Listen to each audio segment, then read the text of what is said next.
Hello दोस्तों, मैं संदीप आप सबका अपने YouTube चैनल ज्ञान आरबीएल में स्वागत करता हूं मेरे दोस्तों। तो चलिए आज हम लेके आ गए हैं संविधान का, भारतीय संविधान यानी इंडियन पॉलिटी का, हम कॉन्स्टिट्यूशन का तीसरा पार्ट लेके आ गए हैं। तीसरा मॉक टेस्ट होगा हमारा। देखिए हर एक पार्ट में हम 20 क्वेश्चन करते थे, तो ये भी हमारा लक्ष्य है कम से कम 2000 प्लस क्वेश्चन करवा दिए जाएँ आपके लिए। और देखिए अगर आपने इसके पहले के नहीं देखे, हमने मॉक प्लेलिस्ट में जाकर के प्लेलिस्ट बना दी है भारतीय संविधान के नाम से, वहाँ पर जाकर के आप इसके वीडियो देख सकते हैं। इसके अलावा हमने यूपी स्पेशल की भी क्लासें चला रखी हैं। जैसा कि आपको पता है कि आपके एग्जाम लगे हुए हैं जेल वार्डन फायरमैन के 19-20 दिसंबर को, तो उसको देखते हुए हमने ये क्लासें चला दी है। तो चलिए दोस्तों, अगर आप नए हो चैनल को सब्सक्राइब कर लेना और बेल आइकन जरूर प्रेस करना।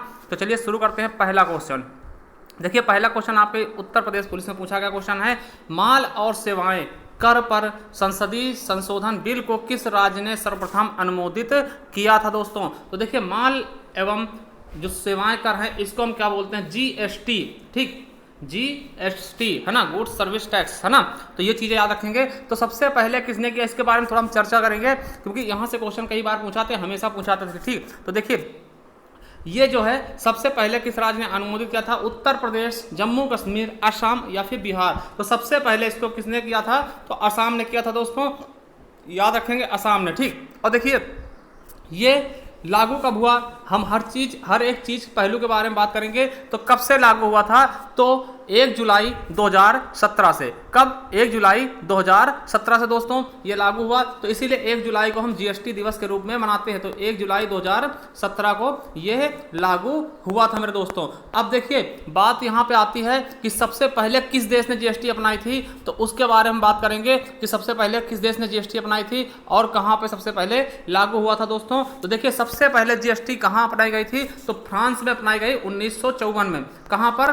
फ्रांस में 1954 में। दोस्तों याद रखेंगे। मगर कभी कभार पूछ लेता कि भारत में किस मॉडल का आधार बनाया गया जीएसटी का लक्ष्य रखा गया, जो तो फिर किसके? कनाडा मॉडल पर अपनाया गया भारत का जीएसटी। ठीक, देखिए सबसे पहले कहाँ लागू हुआ? फ्रांस में 1954 में। मगर भारत ने किसको अपनाया? तो कनाडा वाले मॉडल को अपनाया। ठीक, और किसके समिति द्वारा लाया गया? तो किसके द्वारा लाया गया ये? इसकी सिफारिश किसने की? तो विजय केलकर समिति। ये भी क्वेश्चन कई बार पूछा गया। तो विजय केलकर समिति के द्वारा लाया गया। और ऐसा करने वाला मतलब जीएसटी लागू करने वाला भारत 161वां देश बन गया है, विश्व का 161वां देश बन गया है दोस्तों।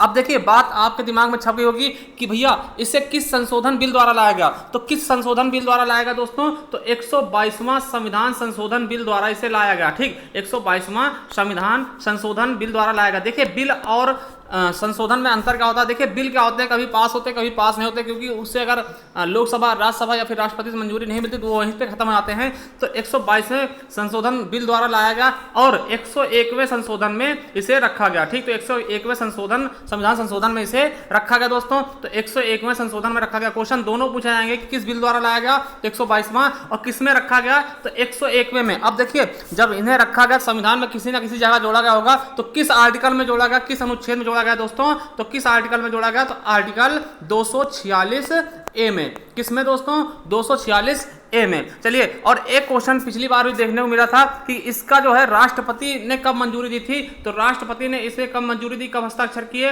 तो 8 सितंबर को दोस्तों, 8 सितंबर 2016 को राष्ट्रपति ने दिए थे। और राज्यसभा में कब पास हुआ वो भी देख लीजिए इसी वक्त, 3 अगस्त 2016 को राज्यसभा में, और लोकसभा में 8 अगस्त 2016 को मेरे दोस्तों। ठीक है, तो आई होप सारे के सारे डाउट इससे क्लियर हो गए होंगे और इनको आप लोग लिखते चलिएगा। ठीक है, तो चलिए इसका सही आंसर कौन सा जाएगा? और सबसे बाद में कहां लागू हुआ ये भी आप लोग देख लीजिएगा।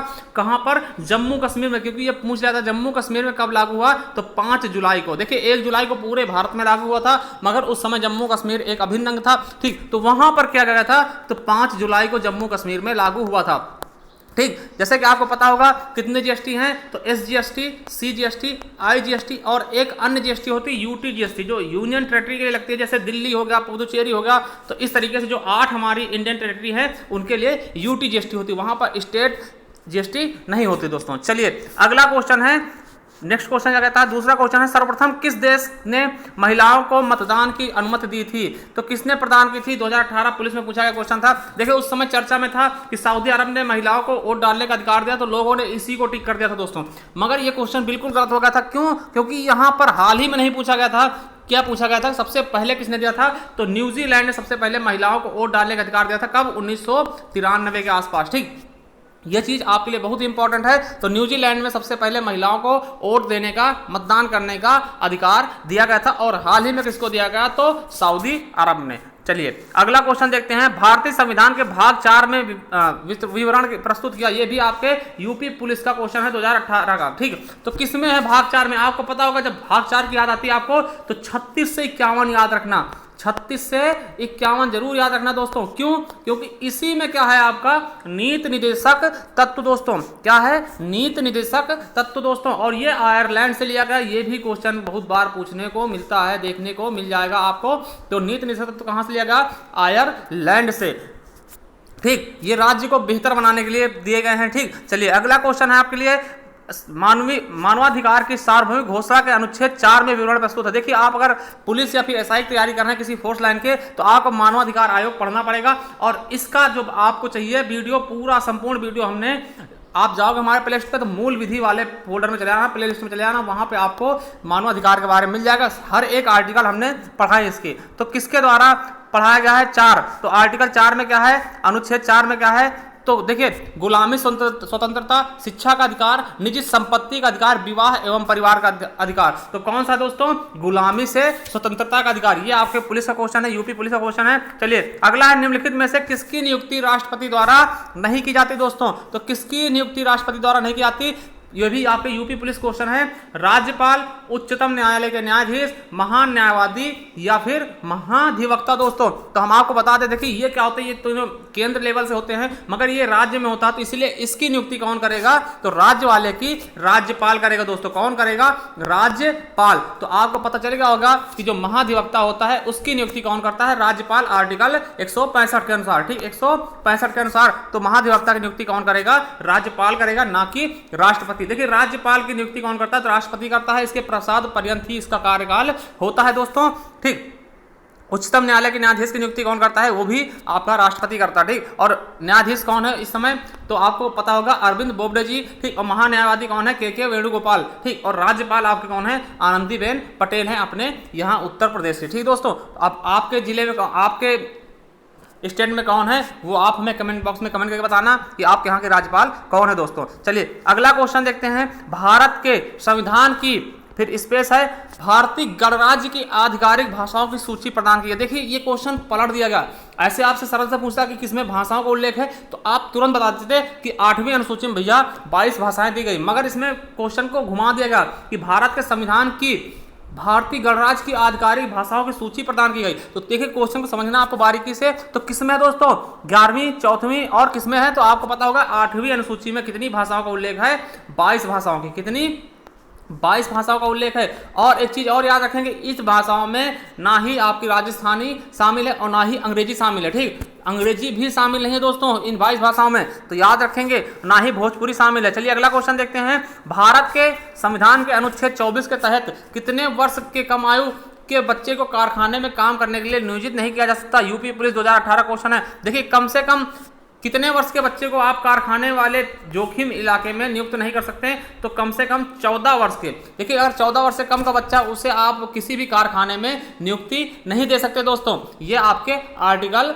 24 कहता है। ठीक, अनुच्छेद 24 कहता है कि बाल के अधिकार दे रखे इसमें कि अगर 14 साल से कम उम्र का लड़का है तो उसे आप किसी भी कारखाने में नहीं नियुक्त कर सकते। मतलब कि अगर 14 साल से ऊपर, मतलब 14 साल से कम का है तो उसे आप किसी भी जोखिम वाले कारखाने में यूज नहीं कर सकते। चलिए अगला क्वेश्चन है दोस्तों 8 नंबर, भारत की पहली लोकसभा के उपसभापति। देखिए उपसभापति कहना थोड़ा सही नहीं होगा, यहाँ पे उपाध्यक्ष कर लीजिए, क्योंकि उपसभापति आप राज्यसभा के लिए बात करते हैं। ठीक, तो उपाध्यक्ष कौन थे, तो जो हमारी पहली लोकसभा के उपाध्यक्ष कौन थे दोस्तों, रवि राय, ये 2018 क्वेश्चन है यूपी पुलिस का, या बलीराम भगवंत, या एम अनंत शयनम अयंगर जी, या फिर जीवी मावलंकर जी। तो हमारा सही ऑप्शन कौन सा हो जाएगा दोस्तों, उपाध्यक्ष पूछा गया है, तो कौन हो जाएंगे दोस्तों, हमारे सही ऑप्शन सी हो जाएगा, एम अनंत शयनम अयंगर जी हैं। ठीक, और देखिए यहाँ पर एक क्वेश्चन और कि मान लिया आपसे पूछ लिया गया कि भैया पहले अध्यक्ष कौन थे, तो पहले अध्यक्ष कौन थे दोस्तों, तो पहले अध्यक्ष कौन थे दोस्तों, तो आपको बताना होगा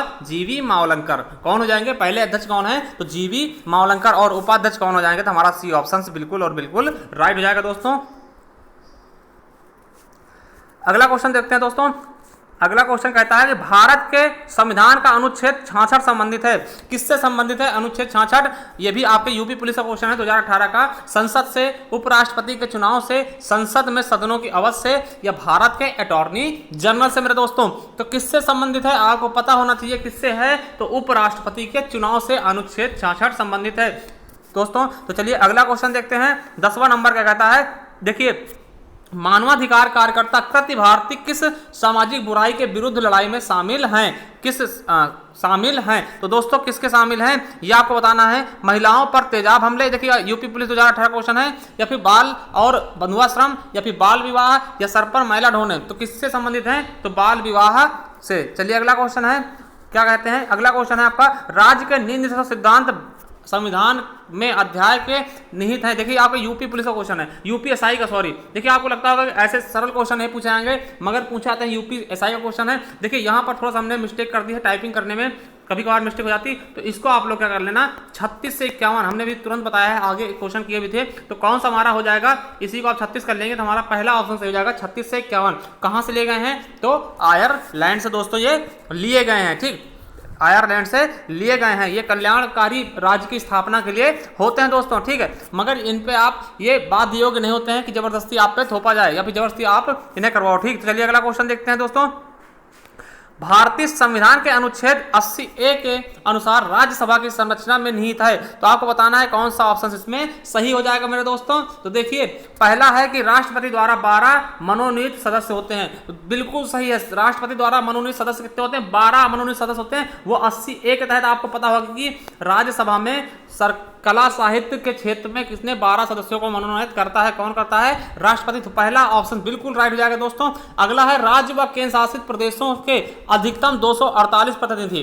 तो ये दोस्तों कहीं ना कहीं गलत हो जाएगा, सॉरी, हाँ ये भी क्या है आपका बिल्कुल सही है। देखिए 248, ठीक है, 248 राज्य और केंद्र सभा से, केंद्र शासित प्रदेशों से कितने? अधिकतम 248 सदस्य प्रतिनिधित्व करते हैं। बिल्कुल सही ऑप्शन से। क्यों? क्योंकि देखिएगा 12 सदस्य आपके मनोनीत होते हैं और 248 सदस्य ऐसे चुने आते हैं सभी राज्यों से मिला करके। तो टोटल कितने हो जाएंगे? 8 2 10, 4 1 5 1 6 और कितना हो जाएगा? 260 हो जाएगा दोस्तों। तो ये क्या हो जाएगा आपका? बिल्कुल गलत हो जाएगा दोस्तों। यहां पर आपका 238 होना चाहिए था, तब आपका सही होता, ठीक। क्योंकि देखिए अधिकतम सदस्य कितने हैं? तो 250 हैं। कितने हैं? 250 हैं। तो इनको जोड़ने पर 250 होता तब हमारा सही होता ऑप्शन। मगर यहाँ पे 48 तो 260 जा रहा है, तो हमारा दूसरा ऑप्शन गलत है। अगर यहाँ पे 238 होता तो बिल्कुल सही हो जाता दोस्तों, क्योंकि 238 का राज्य और केंद्र शासित प्रदेश से आ जाएंगे और 12 क्या होंगे? मनोनीत होंगे अधिकतम। तो कितने हो जाएंगे? पूरे 250, ठीक। क्योंकि आपको पता है राज्यसभा में कितनी सीटें हैं? अधिकतम 250 सीटें हैं अधिकतम, ठीक। और ठीक है 245 क्या है इतनी समय वर्तमान में है, ठीक। तो याद रखेंगे ये चीजें। तो हमारा क्या हो जाएगा? बिल्कुल एक सही हो जाएगा, दूसरा क्या है? गलत है दोस्तों। तो हमारा केवल एक यानी सी नंबर सही है। अगर यहाँ पे 38 होता तो बिल्कुल सही होता, ठीक दोस्तों। चलिए अगला क्वेश्चन देखते हैं।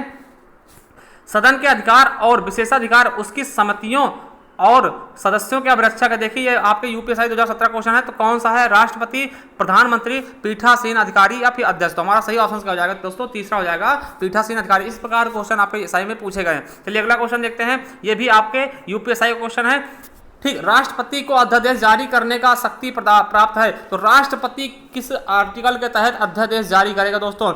आर्टिकल 213, आर्टिकल 123, आर्टिकल 313 या फिर आर्टिकल 413, मतलब कि 413 के तहत। तो किसके द्वारा राष्ट्रपति करता है? तो दोस्तों आपने सुना होगा 1 2 3 बोलो ना, तो मतलब क्या राष्ट्रपति क्या करता है? सबको 1 2 3 कर देता ना। तो 1 2 3 के तहत क्या करता है? राष्ट्रपति अध्यादेश जारी करता है मेरे दोस्तों। तो 123 याद रखेंगे क्या?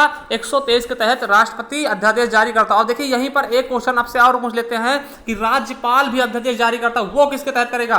तो देखिए दोस्तों इससे मिलता जुलता आप ऑप्शन होना चाहिए 2 1 3, ठीक। तो 2 1 3 के तहत राज्यपाल कर देगा और राष्ट्रपति क्या करेगा? 1 2 3, ठीक। तो राष्ट्रपति 1 2 3 के तहत करेगा अध्यादेश जारी और राज्यपाल जो होगा वो आपका 2 1 3 के तहत करेगा। देखिए दोनों मिला के आपको करना है तो आपको देखने में सरल होगा। देखिए 1 2 3 एक क्रम से चलोगे तो राष्ट्रपति कर देगा, अगर एक क्रम से नहीं चलते तो राज्य में आपको दिक्कत होगी, यानी राज्यपाल अध्यादेश जारी करेगा। तो इस तरीके से आप याद कर सकते हैं। चलिए अगला क्वेश्चन देखते हैं मेरे दोस्तों। किसने पहली बार विधायिका में द्विसदनीय व्यवस्था लागू की? तो किसने पहली बार विधायिका में द्विसदनीय व्यवस्था लागू की? ये भी आपके यूपीएसआई का क्वेश्चन है दोस्तों। भारत सरकार अधिनियम संविधान सभा या भारतीय स्वतंत्रता अधिनियम या निर्देशक सिद्धांत दोस्तों। तो इसका सही ऑप्शन कौन सा हो जाएगा मेरे दोस्तों, तो क्या हो जाएगा, भारत सरकार अधिनियम। चलिए अगला क्वेश्चन देखते हैं दोस्तों। लोकपाल एक संस्कृत का शब्द है जिसका अर्थ होता है, यह भी आपके यूपीएससी क्वेश्चन है। तो लोकपाल का अर्थ क्या होता है, देखिए लोक मतलब क्या जनता, और पाल मीन्स पालने वाला मतलब देखभाल करने वाला। तो क्या हो जाएगा, लोगों की नियुक्ति बिल्कुल गलत हो जाएगा, लोगों की पसंद नागरिकों की पसंद बिल्कुल गलत है, दुनिया का न्यायाधीश ये भी बिल्कुल गलत है, लोगों की देखभाल करने वाला बिल्कुल सही है। लोग मतलब क्या जनता, लोग है ना, और पाल मीन्स पालने वाला यानी उनको देखने वाला देखभाल करने वाला। तो क्या हो जाएगा, लोकपाल हमारा हो जाएगा लोगों की देखभाल करने वाला। ठीक, और देखिए कभी क्वेश्चन पूछ सकता है कि किस भाषा का शब्द है, तो किसका है, संस्कृत का। ठीक, तो ये भी याद रख लेंगे, यहां से 2 क्वेश्चन बन जाएंगे। ठीक, चलिए अगला क्वेश्चन देखते हैं दोस्तों। 17 नंबर का कहता है हमारा, देखिए 17 नंबर है, निम्नलिखित में से कौन सा विषय राज्य सूची के अंतर्गत आता है। तो हमने बताया था अनुसूची 7 में, क्या बताया था, अनुसूची 7 में 3 भागों में इनके विषय को, सभी विषयों को बांट दिया गया है। संघ सूची, राज्य सूची, समवर्ती सूची। संघ सूची में केंद्र कानून बनाएगा, विषय बना उसके विषय होंगे, और राज्य सूची में राज्य बनाएगा कानून, और समवर्ती सूची में दोनों लोग कानून बनाते हैं मेरे दोस्तों। तो देखिए यहां पर पहला क्या है, वन पशु एवं पक्षी संरक्षण। ठीक है, पहला है वन पशु एवं पक्षी संरक्षण, दूसरा है राज्य की सुरक्षा संबंधी, तीसरा है बाजार और मेले, और चौथा है विवाह व तलाक। तो हम आपको बता दें बाजार व मेले किसके अंतर्गत होते हैं दोस्तों, तो राज्य सूची के अंतर्गत होते हैं बाजार और मेले दोस्तों। और एक चीज, ये तीनों फिर किसके अंतर्गत आएंगे, तो ये तीनों आपके समवर्ती सूची के अंतर्गत आएंगे भैया। इन तीनों पर राज्य और केंद्र दोनों कानून बना सकते हैं। और देखिए अगर कभी राज्य कानून बनाना चाहता है कोई और केंद्र कोई और बना जाता है, दोनों में टकराव होता है, तो केंद्र की कानून ही मान्य होगी थी। केंद्र सरकार को ज्यादा पावर होती है राज्य सरकार की अपेक्षा मेरे दोस्तों, ये चीज आप लोग याद रखेंगे। ठीक है, और देखिए एक चीज आप लोगों को बता दें कि जनसंख्या और जनगणना, ठीक है, जनसंख्या और जनगणना दोनों अलग अलग विषय हैं। ठीक, जनसंख्या और जनगणना दोनों अलग अलग विषय हैं। और देखिए जनसंख्या और जनगणना दोनों अलग अलग विषय हैं, मगर दोनों किसमें आएंगे ये चीज बताना आपको। तो हम बता दें जनसंख्या, देखिए तो जनगणना होगा, ठीक है, जनगणना होगा वो आपका केंद्र का विषय है, जनगणना जो है केंद्र का विषय है। और जनसंख्या क्या है, ये आपके केंद्र और राज्य दोनों विषय मतलब समवर्ती सूची का विषय। याद रखेंगे जनसंख्या और जनगणना में यही अंतर है। ठीक, चलिए अगला क्वेश्चन देखते हैं। ये भी आपके यूपीएससी का क्वेश्चन है दोस्तों, बहुत ही अच्छा क्वेश्चन था कि 9 दिसंबर 1946 को नई दिल्ली में संविधान सभा की पहली बैठक होती है। ठीक, कहां होती है, संविधान सभागृह में होती है, जिसे अब किस नाम से जाना था। ठीक, ये भी यूपीएससी 2017 क्वेश्चन है, आपको पता होगा पहली बैठक कब होती है, 9 दिसंबर 1946 को, जिसमें हमारे पहले जो ऐसे ही हमारे क्या थे उप अध्यक्ष बनाए गए थे टेम्परेरी, है ना, तो उनका नाम क्या था वो आप लोग हमें कमेंट बॉक्स में बता देना। ठीक है, तो क्या बोलते हैं उसको, संसद भवन का केंद्रीय कक्ष बोलते हैं, या फिर लोकसभा कक्ष बोलते हैं, या राज्यसभा कक्ष बोलते हैं, या पुस्तकालय भवन। तो आपको बता दें जहां बैठक हुई थी उसको क्या बोलते हैं, संसद भवन का केंद्रीय कक्ष दोस्तों। चलिए अगला क्वेश्चन देखते हैं दोस्तों। भारतीय सेना द्वारा आजाद कराने से पहले गोवा एक प्रदेश था, तो किसके अंतर्गत था, यह भी आपके यूपीएससी क्वेश्चन है। पुर्तगालियों, फ्रांसीसी, स्पेनिश या डेनिश, तो किसके अंतर्गत था दोस्तों, तो आपको पता होगा पुर्तगालियों के अंतर्गत था। उन्हें भगाया गया कब, 1961 में ऑपरेशन विजय चलाकर। ठीक, ऑपरेशन विजय चलाकर इन्हें यहां से खदेड़ा गया पुर्तगालियों से। देखिए क्वेश्चन एक और बनता है कि भारत का कौन सा राज्य है जो कभी अंग्रेजों को गुलाम नहीं हुआ, तो दोस्तों कौन था, तो गोवा ही था। देखिए गोवा सबसे पहले क्या होता, गुलाम होता, और सबसे बाद में आजाद होता, ये भी याद रखेंगे दोस्तों। ठीक है, तो 1961 में उन्हें भगाया था, किसको, पुर्तगालियों को भारत से। ठीक, और एक चीज याद रखेंगे कि जो फ्रांसीसी के अंतर्गत था वो कौन सा था, तो पुदुचेरी। कौन था, जो पुदुचेरी अभी हमारा क्या है, यूटी है। ठीक, पुदुचेरी, इसे फ्रांसीसियों को भगाएगा 1954 में दोस्तों। ठीक, 1954 में फ्रांसीसियों का अधीन कौन सा था, तो पुदुचेरी था। और ये कौन सा था आपका, गोवा किसके अधीन था, तो पुर्तगालियों। चलिए अगला क्वेश्चन देखते हैं, और आज का लास्ट क्वेश्चन होगा, इसके बाद हम एक क्वेश्चन आपके लिए छोड़ के जाएंगे। पहला है आम चुनाव की मतदाता प्रक्रिया के संदर्भ में निम्नलिखित में से कौन सा वक्तव्य सही है। 2017 यूपीएससी क्वेश्चन है। पहला क्या कहता है कि चुनाव आयोग के अधिकारी यह सुनिश्चित करते हैं कि प्रत्येक मतदाता को 2 किलोमीटर के भीतर मतदान केंद्र मिले। बिल्कुल सही जवाब है। ठीक, पहला तो बिल्कुल सही है, क्योंकि देखिए जब कभी मतदान होते हैं तो ज्यादा दूर हो जाएगा तो लोग मतदाता जो है मतदान करने नहीं जाएंगे। ठीक, पूरे तो नहीं जाएंगे, कुछ जाए वो अलग चीज है, मगर उसकी सुविधा को देखते हुए, मतदाताओं की सुविधा को देखते हुए एक योजना बनाई जाती है कि क्या है कि 2 किलोमीटर, कम से कम 2 किलोमीटर के अंतर्गत होने चाहिए मतदान केंद्र, ठीक है, ज़्यादा दूरी नहीं होनी चाहिए। तो वो बात कही गई, तो ये बिल्कुल और बिल्कुल सही है भैया, पहला सही है। दूसरा देखते हैं, चुनाव आयोग अधिकारी यह सुनिश्चित करते हैं कि किसी भी मतदान केंद्र को 1500 से अधिक मतदाताओं को भार न उठाना पड़े, ये भी बिल्कुल सही है। देखिए ज़्यादा मतदाता हो जाएंगे तो वहाँ भीड़ भड़का होगी और असुविधा हो सकती है, ठीक, तो इसलिए ये करते हैं कि ज़्यादातर 1500 मतदाता एक ही मतदान केंद्र पर जा सकें, और सबके लिए ज़्यादा मतदाता होंगे वहाँ पे 2-3 मतदान केंद्र बनाए थे, इस तरह से बनाए जाते हैं, ठीक। तो ये भी दोनों सही है कि कम से कम 1500 मतदाता से ज़्यादा ना हो, ठीक दोस्तों। तो हमारा 1 और 2 दोनों सही हो जाएंगे ऑप्शन। तो हमारा देखिए कौन सा ऑप्शन सही हो जाएगा, तो हमारा पहला ही ऑप्शन क्या देखा रखा, 1 और 2 दोनों सही है दोस्तों। तो ये भी यूपीएससी क्वेश्चन है। अब आपके लिए, अब आपकी बारी है दोस्तों, आप हमें बताना, हमने अभी तक 20 क्वेश्चन बताएं, आपकी बारी है, आपको बताना है कि भारतीय मूल संविधान की 8वीं अनुसूची में कितनी भाषाओं का उल्लेख किया गया था। जो मूल संविधान था भारतीय, उसमें 8वीं अनुसूची में कितनी भाषाओं का उल्लेख किया गया था दोस्तों, 22, 14, 20 या इनमें से कोई नहीं। आपको अगर इसका आंसर पता है तो हमें कमेंट बॉक्स में कमेंट करके जरूर बताना दोस्तों। और एक चीज आपको बताते हैं, अगर आप हमारी जो पहली वीडियो है उनको देखना चाहते हैं तो आप हमारे चैनल के प्लेलिस्ट पे जाएंगे तो इस तरह से आपको फोल्डर मिल जाएगा। इस तरह आप अगर दिल्ली पुलिस की तैयारी करेंगे यहाँ पे जाएंगे, यूपी.सीटेट और सुपर टेट की प्रीवियस ईयर पेपर यहाँ मिल जाएंगे, हिंदी के टेस्ट आपको यहाँ मिल जाएंगे, यूपीएससी के प्रीवियस ईयर पेपर यहाँ मिल जाएंगे, और मूल विधि के जाएंगे तो यहाँ पर आपको देखिए राष्ट्रीय मानवाधिकार आयोग का इस तरह से सैंपल मिल जाएगा, यहाँ पर आप देख सकते हैं बहुत सारी वीडियो।